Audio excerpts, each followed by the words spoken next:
เลยหลังจากนั้นก็คู่ชิงแชมป์นะครับ60,000 บาทโอ้โห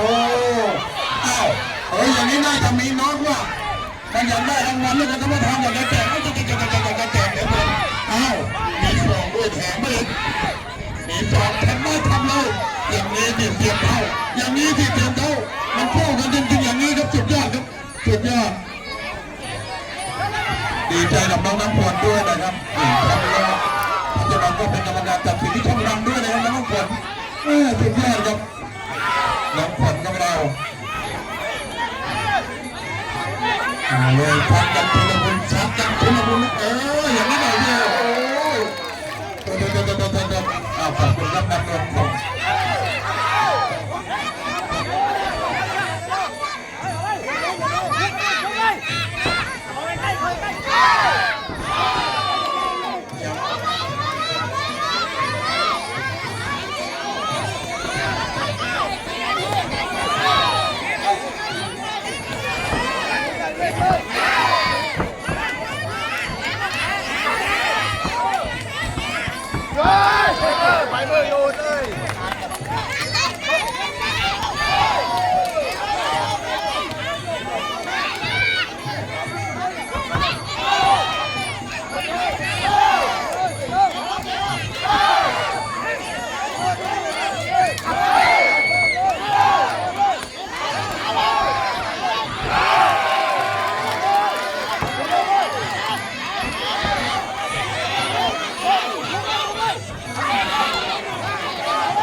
พี่เลี้ยง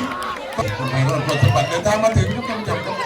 คู่ชิงแชมป์พอดีเลยนี่คู่แชมป์เวลาพร้อมกันมาถึงว่าคู่ชิงแชมป์ไปทั้งมา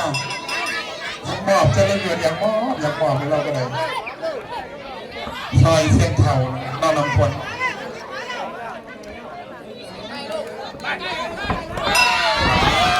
เดี๋ยวเราจะเอาไปคู่ชิงแชมป์เรียบร้อยเลยคู่นึงอ้าวสุรพงษ์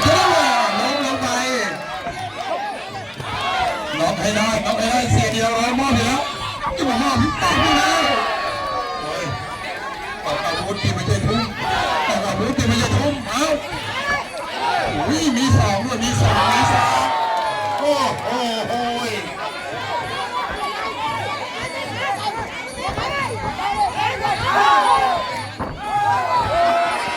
น้องได้2,000ฟังข่าวดีน้องได้2,000จะตีคู่ชิงแชมป์นะครับถ้าน้องได้2,000โอ้เสียเดียวแม่ปรึกษานะครับสองเตี้ยนะสุภาพรสลับเขียนลูกมอบให้2,000แม่อย่างนี้ต้องรีบน้องนะลูกต้องน้องใครก็อยากจะนับ2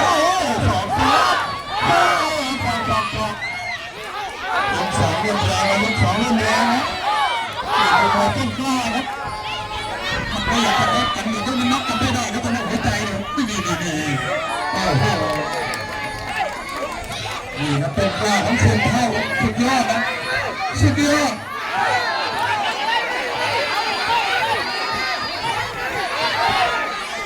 ทำได้นับเลยลูก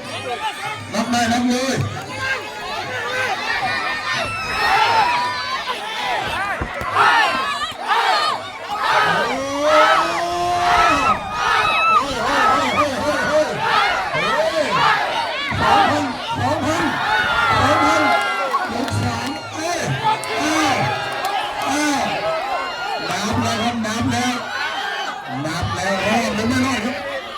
รอดหรือไม่รอดครับเจอเสียเดียวครับเสีย2,000ทันทีครับโอ้โหอะไรครับโอ้ประธานในการจัดการแข่งขันบอกครับรับไปเลยครับ 2,000 บาทชนะนับรับไปเลยครับสะใจเลยกันขอเสียงปรบมือดังๆโอ้โหนำเงินให้ได้1,000เอาเงินรับไป1,000 บาทค่าปลอบใจก็ปลอบใจ1,000 บาท แล้วไปแพ้ก็ยังได้วะโอ้โหเสียเดียวกับใจถึงแล้ว